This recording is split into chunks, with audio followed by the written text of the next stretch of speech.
All right, thank you to all my friends at the 5. Another huge night, #1 again in their time slot. Welcome to Hannity tonight.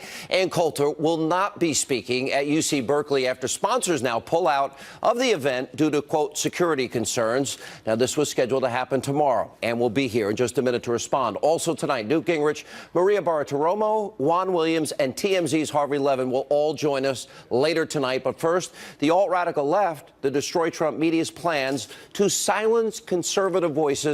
This has got to be stopped once and for all. I'm saying tonight, it's time to stand up, face this threat head on. That is tonight's very important opening monologue. In all seriousness, we are at a turning point, a huge turning point when it comes to freedom of speech in the United States of America. For one, I refuse to sit back and let conservatives be silenced by these liberal fascists. It's time to take a stand. Now, radical snowflake liberals at UC Berkeley have succeeded, at least for now, in shutting down another conservative speaker. In this case, Ann Coulter. She was supposed to give a speech on that campus tomorrow. That sounds simple, harmless, right? Free speech America, the home of free speech Berkeley. Not to these left-wing, anti-free speech fascists. Now, the alt-radical left, they love to claim they're so tolerant and inclusive. That is just a big myth and lie, maybe the biggest in America right now. In fact, the First Amendment, freedom of speech, means nothing to these people. It's just a text and a document they care nothing about. Their goal is simple: shut down every single conservative voice in America by any means necessary. It's that serious. Now, this is just one example. And what we have been showing you this week, liberal fascists are carrying out a well-orchestrated, funded smear campaign to try and take down President Trump and anybody and everybody that supports him and his policies. And as I have explained, I've also become the target of these slanderous attacks. And in my opinion, what happened last Friday, this was designed to be a kill shot. In other words, to ruin my career, shut me down once and for all. Literally, I think they had the crosshairs at my head and my heart. They wanted to destroy me, ruin my career, get me off the air once and for all. It's very, very important for you, the American people, to understand what is really going on here. And it's so much bigger than me or any one person. I want to use my example, though, to expose what's really happening. Now, on Friday, just 2 days after Bill O'Reilly parted ways with the Fox News channel, an individual with serious and glaring credibility issues fabricated completely untrue, ridiculous claims about me, I think going back to like 2003, 4, or 5, which this person quickly recanted. Now, instead of doing their job and fact-checking the accusations by this individual, by the way, easily proven to be false, liberal fascist journalists, lazy as they are, they saw an opportunity. Oh, let's get Hannity next. Let's silence his voice. Now, these are just 2 of the headlines of the many that were used to try and take me down. NBC News, Sean Hannity denies right-wing blogger's sex harassment claim. By the way, none of them, I think, mentioned it was way back in the early 2000s.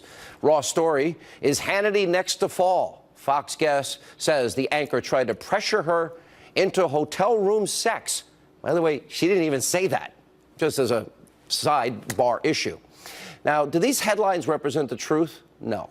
And so far, none of these outlets, interestingly, have updated their headlines to correct the story and tell their viewers or their readers the truth, that this is a highly questionable individual who recanted these completely false claims. Now, I have hired a killer team of lawyers and investigators, and we are laying out a war strategy that's going to hold every media outlet that lies and smears me responsible. My lawyers are saying that these media outlets have a basic, fundamental obligation to do rudimentary fact-checking instead of just taking the word of one individual. In my case, they went for the cheap headline without even doing a simple Google search, which would have shown that this has gone on with this woman, false charges for years that were proven false. Here's a question. Is this reckless disregard for the truth? Do these media outlets, do they have a responsibility to do any fact-checking before they repeat such hurtful allegations? Now, in the end, I may end up suing some of these outlets because at this point, enough is enough. These attempts to destroy and silence conservative voices, it needs to stop, or Fox News Channel goes away. Your favorite talk show hosts go away.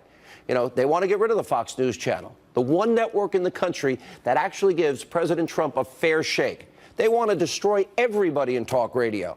And I feel at this point, if I don't speak up, if we don't fight back, it will only get worse, and others will fall victim to these same liberal media fascists. I've told you since 2007 and 8, journalism in America is dead. It's been that way for a long time. So stop pretending. It's time to stop pretending, because the facts show they are agenda-driven. They're lazy. They're biased. They have an ideological agenda. They seem incapable now of telling the truth. Anyway, joining us now is the author of the best-selling book, In Trump We Trust, E Pluribus Awesome, Ann Coulter. Good to see you.